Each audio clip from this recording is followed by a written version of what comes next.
Good morning, my name is Stephen Capaldo and it is Thursday, October 17, 2024. And thank you for listening, and today I'm going to talk a little bit about the first part of Matthew chapter 5 and hit on a few different things. I'll be talking a lot about the idea of light, light of the world and this and that, but a few different things will come up. So I'll just start reading. And seeing the multitudes, he went up into a mountain, and when he was set, his disciples came unto him. Okay, so he saw the multitudes, he saw the crowd gathering around, and he went up into a mountain.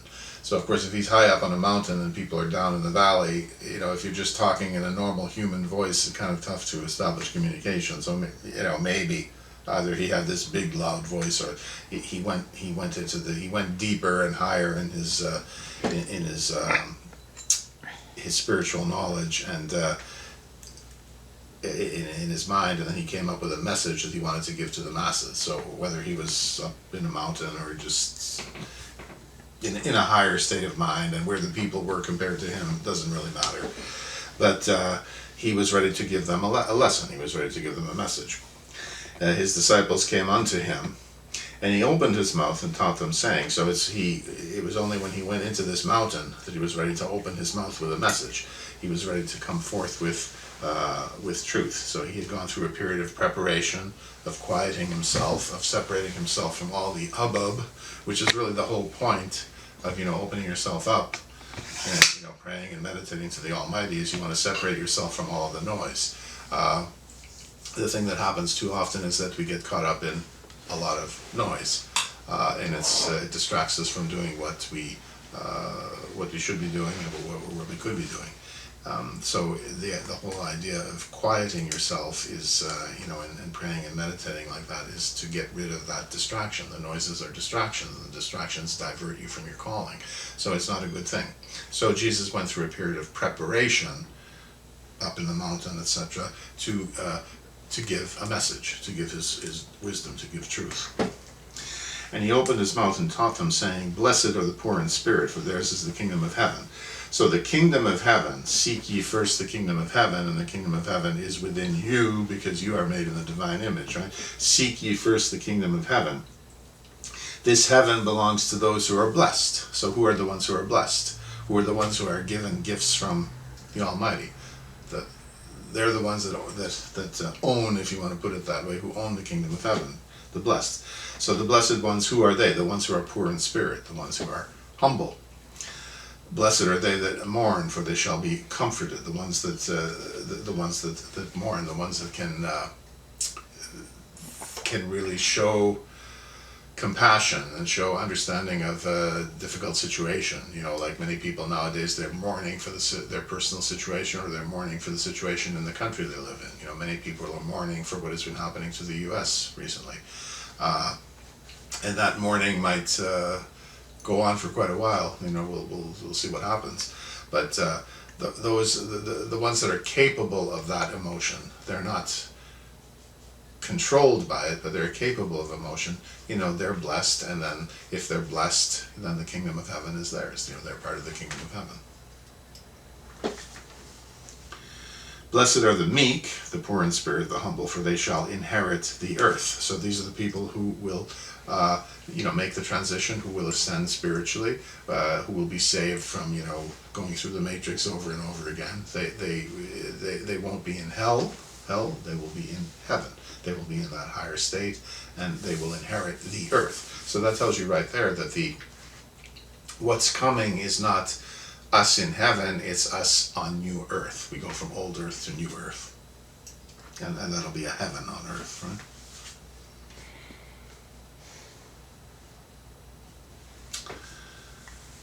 Blessed are they which do hunger and thirst after righteousness, for they shall be filled. For the people seeking righteousness, there aren't that many of them now. I mean, there could be more. There are more than there used to be. But the people who are seeking truth, the people who are trying to live in their calling, the people who are trying to be salt and light. We have a dying world, right? When people say, you've heard that expression many times, we're in a dying world. Well, it's an old earth that is going to be replaced by a new earth, new heaven, new earth, new Jerusalem. that's coming. We go from one age into another age. Now, I'm not saying that that's so-called new age. It's just that it's a change from one age to another age. And if you want to look at it in terms of constellations, the 12 basic constellations, it's a change from Pisces to Aquarian. That's Aquarius. So those are the constellations, which are heavenly bodies which were established by the Creator, which are part of astronomy, part of science. And really, once you really get to know more and more about the Bible, you realize that it is, as much as anything else, it is a book of spirituality, and it is a revelation of Jesus Christ and who He is, but it's also a book that has a lot to do with science. The science of what has been created out there, what has been created in here, and how the two connect, right?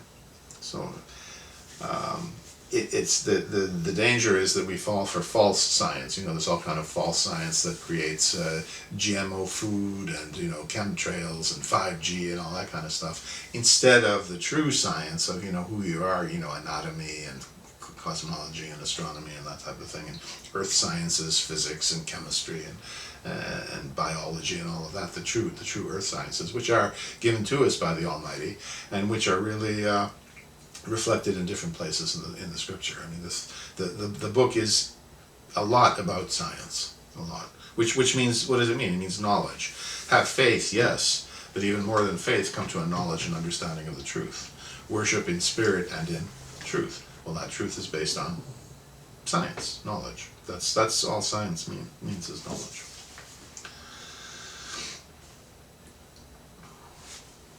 Blessed are the merciful, for they shall obtain mercy, compassion. Blessed are the pure in heart, for they shall see God. You can do things for the right reason and the wrong reason. The intent and motivation. What's the intent and motivation? We were having a discussion the other day. I was having a discussion with someone about, there's going to be this I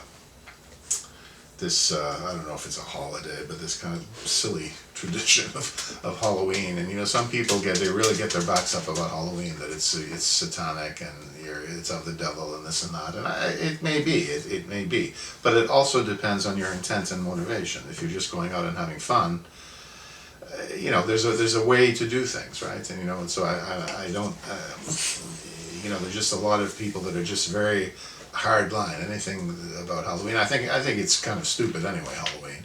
But the intent and the motivation really determines a lot. And just to say that automatically everybody who goes out and does this stupid little thing is satanic and demon possessed or demon influenced or whatever, it's a big step, right? It's just a little too far.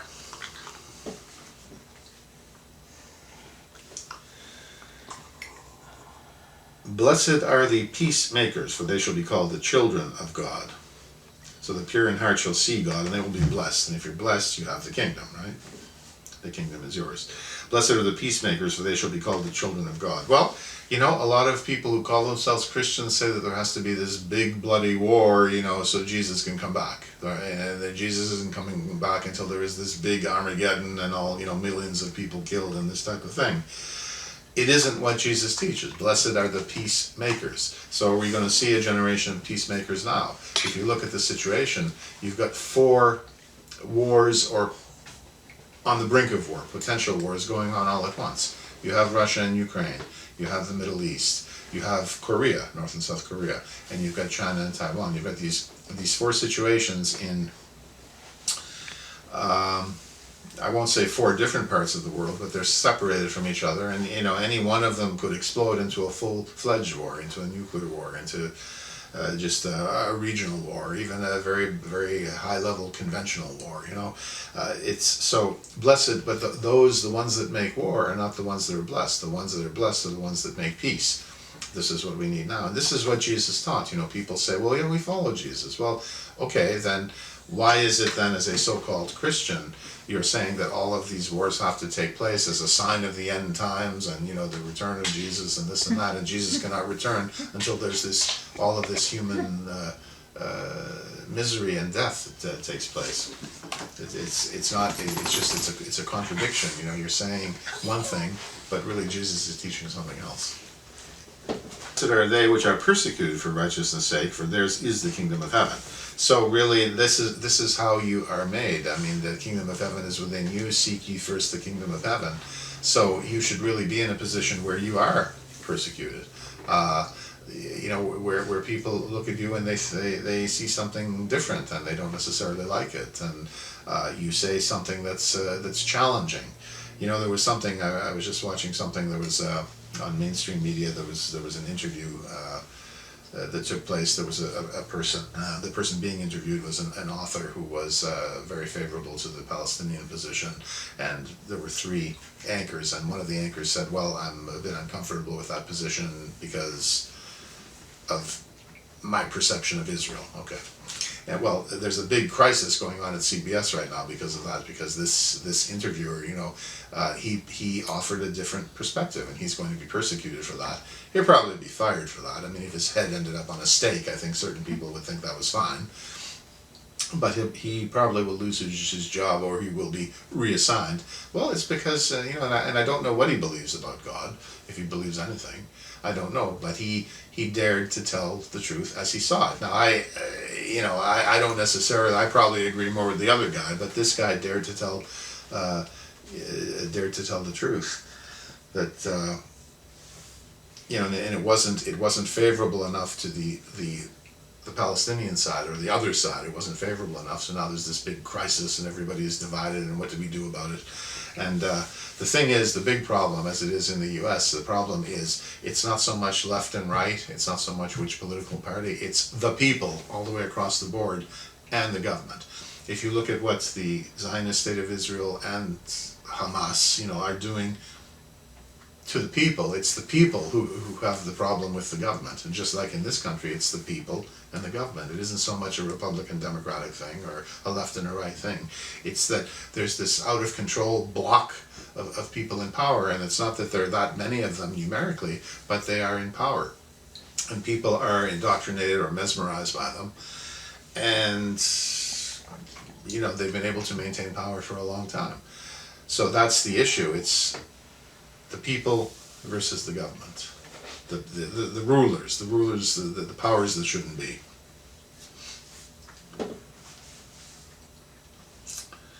Blessed are ye when men shall revile you and persecute you, and shall say all manner of evil against you falsely for my sake. So if you are in Christ, you are ascending in the mind of Christ, in your knowledge and application of the mind of Christ. You're going to be reviled for that, and that's a blessing. You're supposed to consider it a blessing, even though it can hurt like heck. It can just feel terrible, and by people you thought loved you, or at least they didn't hate you. But now when you come forth with some truth that is inconvenient, that they don't want to hear, all of a sudden you are reviled, you're despised, you're hated. And you really know that you're progressing on that path. You're progressing spiritually when this happens. When this doesn't happen, how much are you really growing? It's not. So it is something that does have to happen as a sign of spiritual growth. Pardon me. Rejoice and be exceeding glad, for great is your reward in heaven. For so persecuted they the prophets which were before you. Ye are the salt of the earth, but what if the salt has lost its savour? Wherewith shall it be salted? It is thenceforth good for nothing, but to be cast out and to be trodden under foot of men. So you're the salt of the earth. So you bring something different. In other words, you have sort of the everyday humdrum thing, but you spice it up. You season it up. You make it. You make it salty. You bring it to life. That's what the salt does. Then the salt, was put on food, as you know, in the centuries ago so the meat in particular, so that it wouldn't spoil. Salt was put on it. So salt, it's a preservative in that way. It keeps food safe to eat, but it also gives spice and gives life. And if you're not adding salt, adding something to the proceedings, something that advances the cause of truth, then you're not really serving the kingdom. You're not really serving people. You're not really serving the Almighty, and so this is not really living in your calling, right? So that's why Jesus taught be salt and light. That really has to do with your work as an agent of the kingdom. Ye are the salt of the earth, but if the salt have lost his savour, wherewith shall it be salted? It is thenceforth good for nothing, but to be cast out and to be trodden under foot of men. Ye are the light of the world. A city that is set on a hill cannot be hid. You're the light of the world. Light is power, it's energy, it's information. Light is it's not human, but it is information and power and energy. So be light, be salt, be light, be a communicator of truth. Light, and scientifically, light is it's a particle called a photon, and that's when you receive more truth and you light up, you have that's what you have. Physically, there's a difference in you. Scientifically, your physical configuration changes when you have more light, and sometimes people say, well, when you have more light, you can tell there's kind of a glow, and I think that word can be a little bit corny the way it's used. Someone has a glow, but you should be able to see that someone is more of an agent of light or not an agent of light. And light can be deceptive as well, because there's the false light, and we are told that we have to also confront the darkness, which is the false light, so that we can really experience true light. We can come into true light by taking on the darkness. Darkness, it has different definitions, different meanings, different nuances, which I will get to later on, and maybe in subsequent teachings, to talk a little bit about darkness. But the darkness or the false light is something that we need to confront if we are to come into true light. And to be true light is really what we want to do. We don't want to be false light or remain in darkness. But you have to get through a certain stage, a negative stage, to get to a positive stage, and you need this kind of. You need both. You need both. That the basis of creation and the basis of creating is, a positive and a negative that both exist, but they somehow merge because of the actions of free will and because of the spirit, the energy of the Almighty.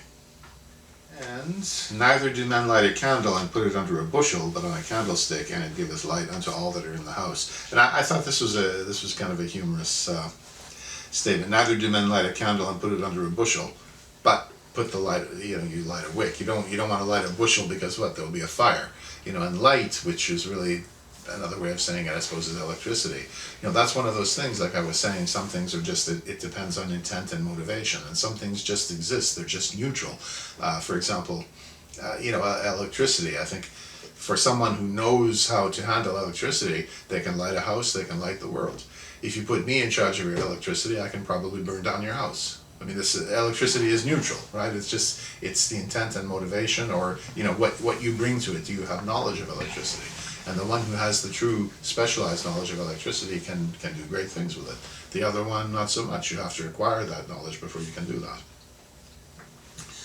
So that's the idea of don't light a candle, but but light a candlestick and that gives light to all that are in the house. That was the old form of electricity before we got all these wires, right? Let your light so shine before men, that they may see your good works and glorify your Father which is in heaven. So you let the light shine so you can show the good works. And there's all this teaching going on about but you can't do works for salvation. That isn't really the point. The point is, how do you let your light shine? It's because of how you serve, how you serve God, and how you serve humanity. And that is really something we're supposed to do. I mean, that's part of the calling of love and light and truth and all of that. All of these related ideas. But it comes into the notion of service ultimately, right?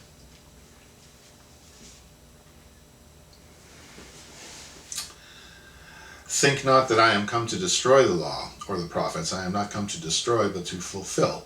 So the law, which is spiritual law, is not destroyed. It is fulfilled. There are certain things now. If you want to look at it, as two covenants, you can end up fighting about a lot of different things. But really, we should view the whole the Bible as the complete canonical revelation of Jesus Christ. It's the books that are in the canon, and there are some other books that give some history and which support the teachings of Christ. But really, rather than arguing about covenants, the thing is really to view the whole book as the canonical revelation of Jesus Christ.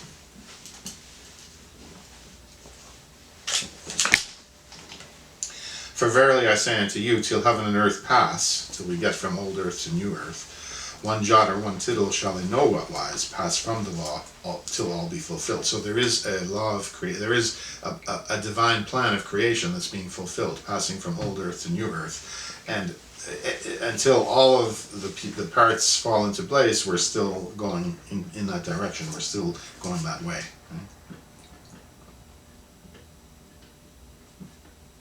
Whosoever therefore shall break one of these least commandments, and shall teach men so, he shall be called the least in the kingdom of heaven. But whosoever shall do and teach them, the same shall be called great in the kingdom of heaven.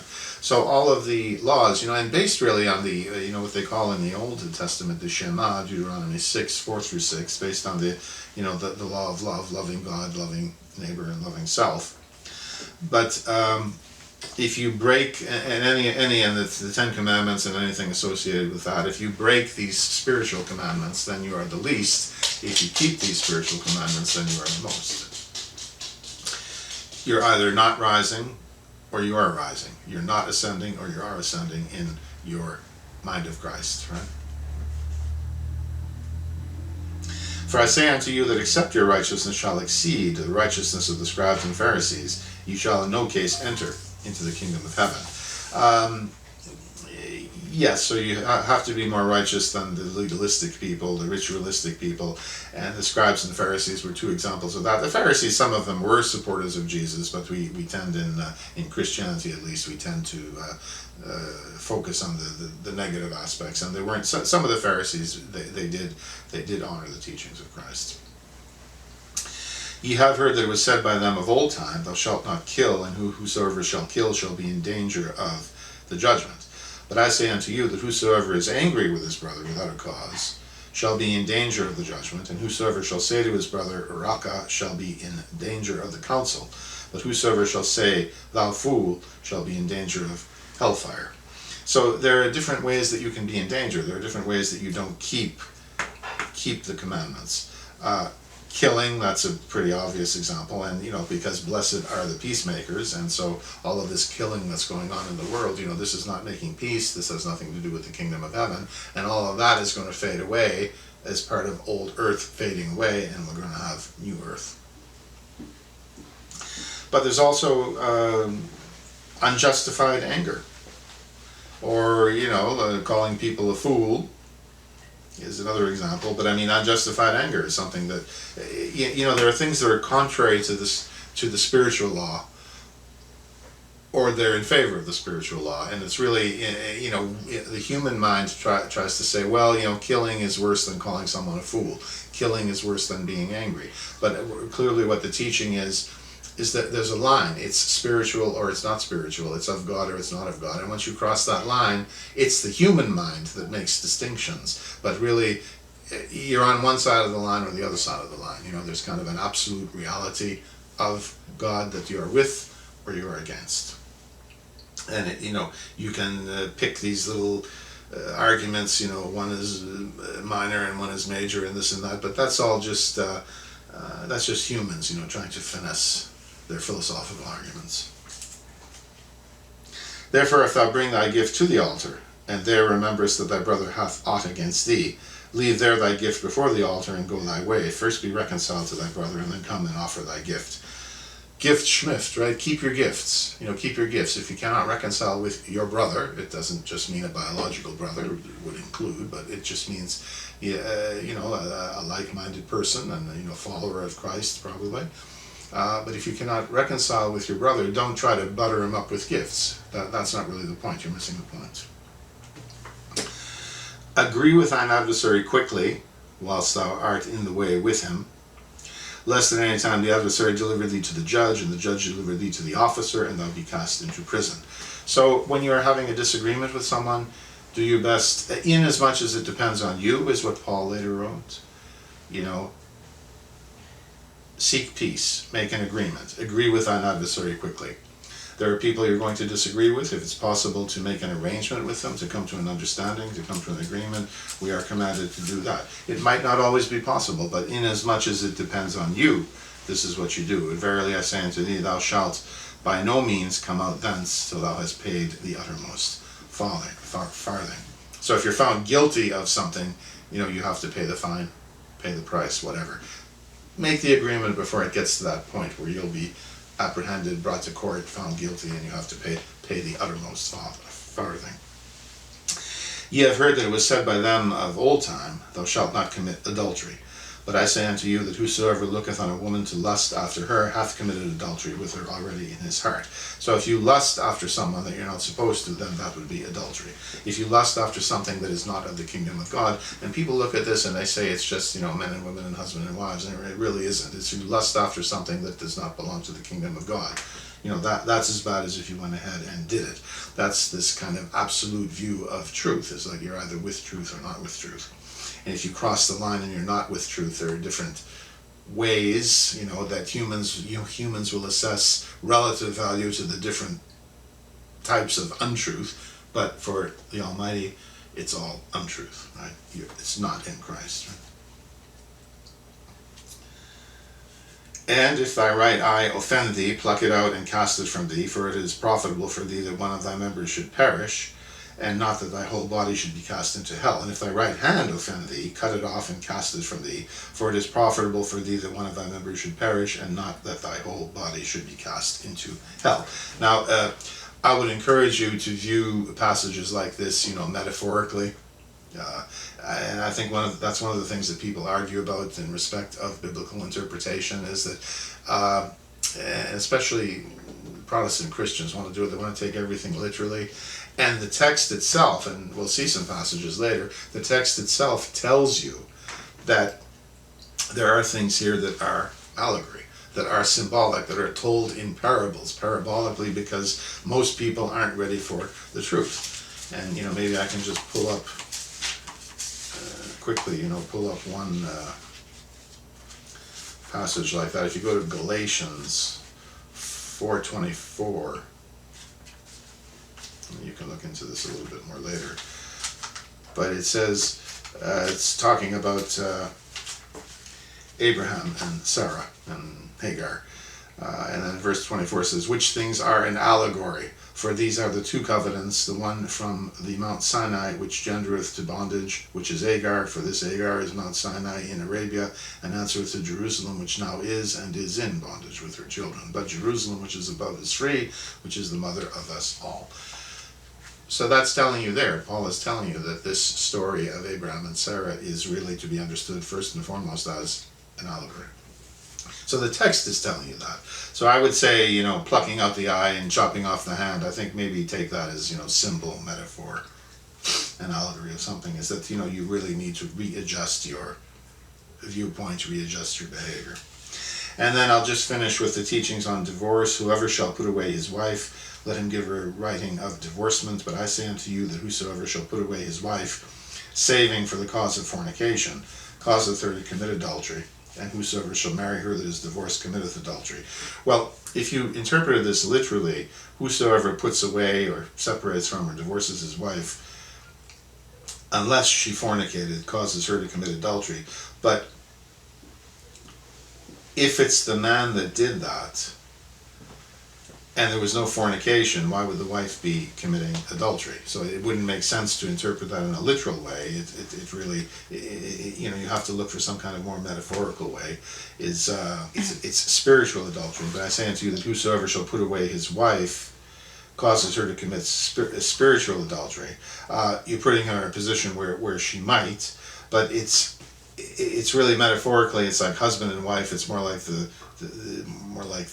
mind and the spirit. If you get rid of things that are spiritual, then you are in a position where you might be in a situation of spiritual adultery. And anyone else that you brought into that situation, whosoever shall marry her that is divorced commits adultery. Anyone else you brought into that situation might be committing spiritual adultery. So if you get rid of the wisdom or the spirit of the divine feminine, then that the woman might be in a position of spiritual adultery and draw someone in who would also be subject or prone then to spiritual adultery. But I think a passage like this you have to see more as a metaphor or a symbol or an allegory, because it wouldn't make any sense. I mean, if the woman didn't commit fornication, then what.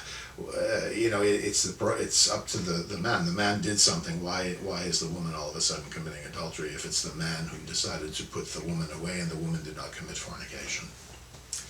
And it would have been adultery anyway if they're married, right? So it's a passage that people like to twist for their own purposes. But I think some of these things that I just have been finishing on, the eye and the hand and the marriage and adultery. I think you have to start to look at it in a little more deeply, in a little bit more metaphorical or symbolic way. Well, anyway, I'll continue on with that, but I'll close today. I'll close this part of Matthew 5. I'll continue with it the next time. So thank you for listening, and bye for now.